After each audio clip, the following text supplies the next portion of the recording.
Handel hat ziemlich viele Benefits. Wenn ich jetzt Händler wäre, was müsste ich denn tun, wenn ich mich jetzt für Bärschuhe interessieren würde, wenn ich die in mein Sortiment aufnehmen möchte?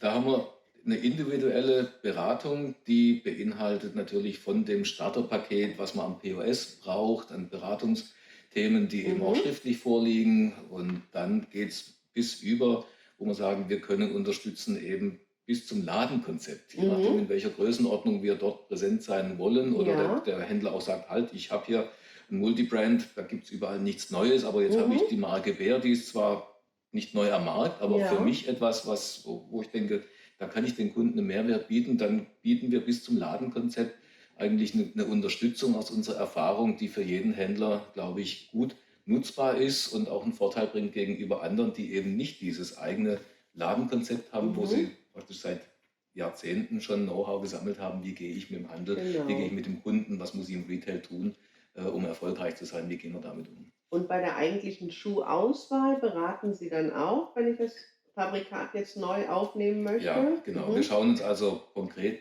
die Händler an. Mhm. Unser Außendienst geht dorthin, spricht mit den Händlern: Was sind deine Kunden? Was verlangen die? Was hast du bisher verkauft? Wo sind deine Stärken? Ist es im Wanderschuhbereich? Ist es im Okay. Sportschuhbereich? Mhm. Welche Altersgruppe sprichst du an? Welche Ja. anderen Marken sind da, wo wir ergänzen oder auch sagen, wir können da einen Mehrwert bieten?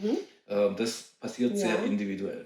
Was mich noch interessieren würde, ist es ein Fabrikat, das für Damen und Herren gleichermaßen gut funktioniert oder haben Sie im einen Bereich mehr oder weniger?